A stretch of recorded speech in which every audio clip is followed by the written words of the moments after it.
సుమారుగా 17 సంవత్సరాల క్రితం ఓ తల్లి, 2 పిల్లలు వచ్చారు. రెగ్యులర్గా వస్తూ ఉన్నారు. ఒకరోజు అనుకూలం చేసుకుని వాళ్ళ ఇంటికి విజిటింగ్కి వెళ్ళాం. ఆ తల్లిని చూస్తే 40 సంవత్సరాలు. నేను ఇట్టే అనుకున్నా, ఆ తల్లికి 3 పిల్లలు అనుకుంటా, ఈ అబ్బాయి పెద్ద కొడుకు అనుకుంటా, ఇటు చిన్న కొడుకు అనుకుంటా, లేటుగా పుట్టాడేమో, ఈ పాప మధ్యలో పుట్టిందేమో అని అడగబోయే లోపే ఆ తల్లి వచ్చి, అయ్యా వీడు నా కొడుకు, ఈ పాప నా కూతురు, ఇదిగో ఈయనున్నాడే నా భర్త అయ్యా అంది. 25 సంవత్సరాల లాగుంది ఈ అబ్బాయిది. భర్త అంటుంది ఏంటి? నేను పొరపాటు పడినట్టున్నా, పొరపాటున మీ కొడుకే కదమ్మా అని అంటే నా పరుగు పోయి ఉండేది. ప్రభా, నేను అడగకుండా మంచిదైపోయింది అని అనుకొని వచ్చా. ఆ బాబా ఒకరోజు వచ్చి, అన్న మా అమ్మ మా డాడీ అని చెప్పిందే. ఆయన మా డాడీ కాదు. మరి మీ డాడీ ఏమైపోయాడు రా అన్న. మా డాడీ తాగి తాగి తాగి తాగి మా అమ్మను చిత్తం కొట్టేవాడు.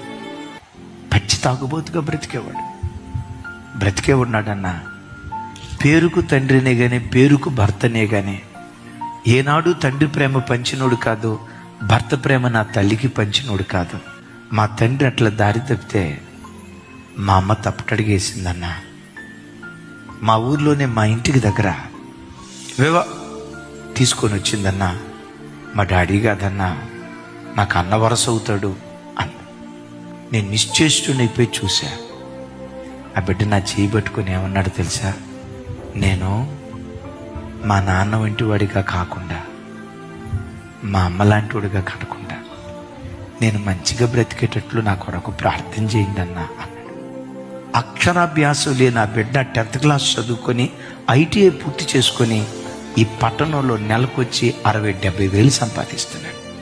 1-2 సంవత్సరాల క్రితం నా దగ్గరకు వచ్చి, అన్న అమరావతి దగ్గర 1 ఎకరం పొలం కొన్నానన్నా, దేవుడు నా చేతుల కష్టార్జితాన్ని దీవించాడన్నా. నాకు అప్పుడు అనిపించింది, తల్లి ఒక్కడు నిలవబడితే నేనంట, నీ ఒక్కదానివైతే, నువ్వు ఒక్కడివైతే అన్నా, నువ్వేం చేయాలనుకుంటే చెయ్యి, తాగాలనుకుంటే తాగు, తిరగాలనుకుంటే తిరుగు, కానీ ఒకటి గుర్తుంచుకో, నువ్వు వ్యక్తివి కాదు, వ్యవస్థ ఆధారపడి ఉంది. వ్యవస్థ. నీ ఒక్కడివి దేవుని దగ్గర భక్తిగా బ్రతికితే నీకు మరణం ఉంటుందేమో, కానీ నీ భక్తి ఆశీర్వాదానికి మరణం ఉండదు.